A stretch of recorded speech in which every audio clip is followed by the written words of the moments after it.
Dambachaa naannoo Amaaraa magaalaa Dambachaa fi aanaa Qwaariit jedhaman keessatti raayyaa ittisa biyyaa fi hidhattoota faannoo gidduutti walitti bu'iinsa gaggeeffameen namootni nagaan ajjeefamuu namootni ta'ii ture ijaan argan BBCtti himaniiru.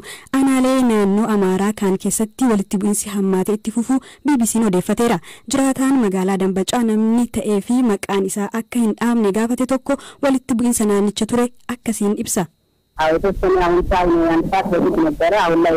Sa'aatii tokko dura lolli ture.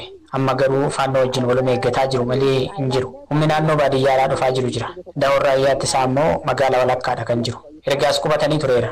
Baay'ee rakkisaadha. Sochoon iyyuu hin danda'amu. Waan hunduu cufaadha. Baay'ee nama jibbisiisa. Magaalaa walakkaadha lolli kan adeemsifamaa jiru. Karaa gara Finoota Salaam baasuurra jira. Daawwanis hawaasni magaalaa bahaa gara baadiyyaa deemaa jira.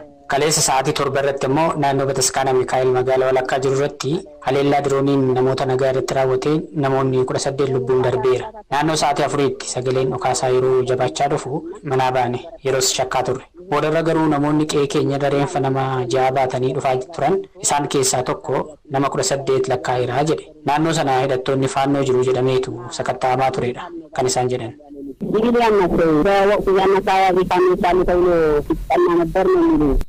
Jiraataan biraa naannoo Qwaariit jedhamu irraa BBC'n dubbise immoo haleellaan diroonii raawwatameera jedha. ከሁለት ሰዓት ተኩል እስከ 5 ሰዓት ተኩል አካባቢ ሄሊኮፕተሯ ነበረች። መጀመሪያ ሄሊኮፕተሯ ነች ነበረች። ከዛ በኋላ ናኖ ሰዓቲ ለማ ወለካ hanga ሰዓቲ ሸኒ ወለካቲ ሄሊኮፕተሪን ናናው turte. ሸኒ ወለካ booda garuu loltuun iddoo qabatee ture. Achi booda iddoo lamatti haleellaa raawwatan. Iddoo tokkorra karaa adeemaadha kan isaan fixan. Hanga kaleessaa lakkoofsi namoota lubbuun darbee 30 ga'eera jechaa turan. Iddoo isa tokkorra ammoo iddoo qiyyaafatame waan hin rukunneef namni baay'een hin miidhamne. Daggala keessa ture dirooniin haleellaa kan raawwatte. Iddoo miidhaan qaqqabee boodara deemnee turre. Warreen miidhaan ragee namni dhiyootti argee tokkos haalli ture suukaneessaa akka ta'e nutti hime. Haleellichi iddoo namoonni walitti qabamanitti kan raawwate. Akkuma yeroo darbee Finoota Salaamitti raawwate sanaa jechuudha. Kan hin hammaanneef baadiyyaa waan ta'eef malee wal fakkaataadha. Lolli kun aanaa Qwaariit ganda Wayizeenyi iddoo Xaxar Maariyaam jedhamudha kan jiru. Ammallee dhukaasni jira. Gaafa fulbaana 5 ammoo buufata fayyaa ijoo kan durii haleelaniiru. አሁንም ተኩሳለ መስከረም 5 ደግሞ ጤና ጣቢያ ቋሪት ወረዳ የሚገኝ ዋናው የድሮውን ጤና ጣቢያ መጥተውታል።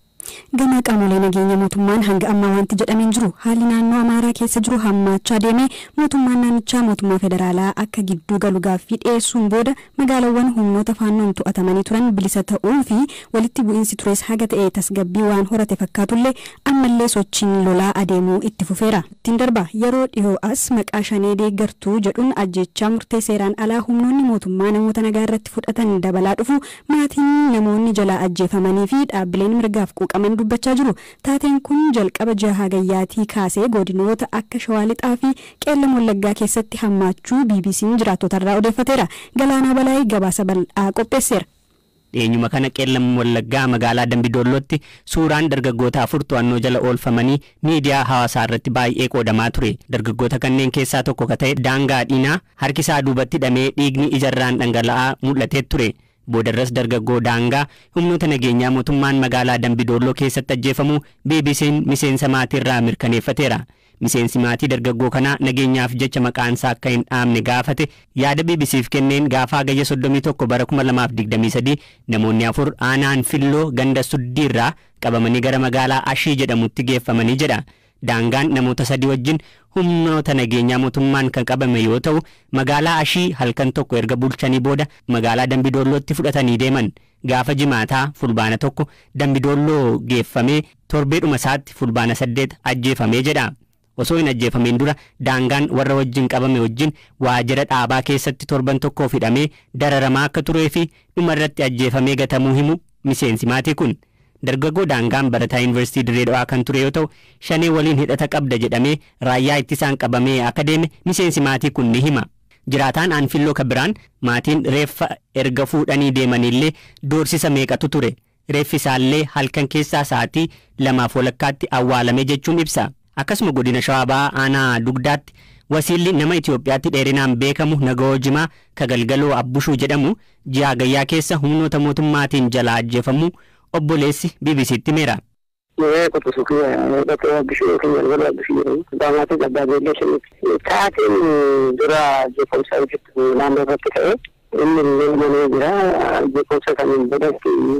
yaasaniiti karatti yaasanii erga karatti yaasaniin booda beeksisaniiti afaan amaariffaa beeksisa jedhamuun hin beekne jedhamuun saniin boodatti akkamitti wallaabsa jedhamanii isa immoo keessaa kaasanii rasaasanii tuqutanii. Naannichatti namoonni nagaa biraa humnoota mootummaan ajjeefaman baay'ee ta'uu dubbatu. Godina Shawaa Lixaa aanaa Liiban ganda Haroo Maaramii jedhamuttis maanguddoo Gaaddisaa Naga'oo jedhaman gaafa hagayya 8 bara 2023 manaa fudhatamanii kaampii waraanaa geeffamanii ajjeefamuu maatiin himaniiru. Obbo Gaaddisaan maanguddoo ganna 60 fi jaarsa biyyaati. Humnootni mootummaa dhufanii halkan sa'aatii 11tti itti marsan. Dubartoota 2 qabu. Dubartoota lamaanii fi ijoollee hunda guurratanii deeman. Ijoollee waajjira poolisii geessanii obbo Guddisaa ammoo kaampii raayyaa ittisaa geessan jechuun waan mudate miseensi maatii ni himu. Obbo Guddisaan sababii shanee deeggartuu jedhuun qabamanii kaampii waraanaatti erga geeffamanii booda gaafuma sana rasaasaan rukutamanii ajjeefamuu dubbata miseensi maatii. Rasaasa qofa osoo hin taane saanjaadhaan harka isaanii mirgaarra waraanaman konkolaachisaan reeffasaa akka gatuuf itti himamnaan nama guddaa jaarsa biyyaa akkamittiin gata jedhee buufata fayyaa aanaa Liiban Jaawwiitti geessee sa'aatii 3f akka to'atame odeeffannoo qabatamaan qabaa jedhu. Akka BBC mirkaneeffatetti ijoollee obbo Gaaddisaa Naga'oo keessaa tokko miseensa hidhattoota waraana bilisummaa Oromooti. Achuma godina Shawaa Ba'aa aanaa Liiban Cuqqaalaa keessa ka jiraatan obbo Machii Nagaasaa ammoo ji'a bilaa keessa ilmi isaanii Qaroo jedhamu humnoota mootummaan jalaa ajjeefamuu BBC'tti himan. Midhaan yaaduma malee waan isaan gaashakkan hin beeknu inni taa'umaa fi ka'ii san dibee jiru gaasaa ammoo ijoolleen bira jiran taa'i isaan jiran akkuma isaan jiranitti ajajamanii warra akkasitti ajajame dhaanameetuma bira dabramee kun midhaan immoo taa'i ka'ii san sossoraatuuf maraan taa'i ka'ii san dibinatti fakkaate isuma sanitti maraan isin teenye mala rakkoo qabda waan jaarsan walumaa shakkaniitu marukute. Jaadolessaa keessa aanaa Cobii ganda qoricha kotichaa keessatti raayyaan ittisaa mana tokko keessaa nama 6 ajjeesuu namoota rasaasaan rukutamanii lubbuun oolan akkasumas maatiif firoonni jalaa ajjeefaman BBC'tti himuun isaanii ni yaadatama. Ajjechaa kutaalee Oromiyaa adda addaa keessatti raawwatamu kana ilaalchisee dhaabbanni Oromo Legacy Leadership and Advocacy Association fuula miidiyaa hawaasaa gubbaatti ji'a adoolessaa keessa qofa namoonni nagaa 29 humnoota mootummaatiin ajjeefamaniiru jechuun ibseera. Akka gabaasa dhaabbatichaatti namoonni kun godinaalee akka Wallagga Lixaa, Gujii Lixaa, Shawaa Lixaa, Wallagga Ba'aa, Qeellam Wallaggaa, Shawaa Kaabaa fi Shawaa Kibba Lixaa fa'aa keessatti ajjeefaman. Koomishiniin mirgoota namoomaa Itoophiyaatti hoogganaa damee Jimmaa Kataan obbo Badhaasaa Lammeessaa sarbama mirgaa fi ajjechaa lammiilee nagaa irratti raawwatamaa jiru ilaalchisee gabaasa bal'aa qopheessaa akka jiran BBC'tti himaniiru. Walitti bu'iinsa qaama nageenyaa fi qaamota hidhatanii socho'an gidduutti jiruun sababa godhachuun namoonni qulqulluutaan miidhamaniiru kan jedhu kan nu qaqqabee jira. Isa kana immoo almost amma dhimma ragaa walitti qabataa jira jechuudha bal'isnee irratti jechuudhaafi.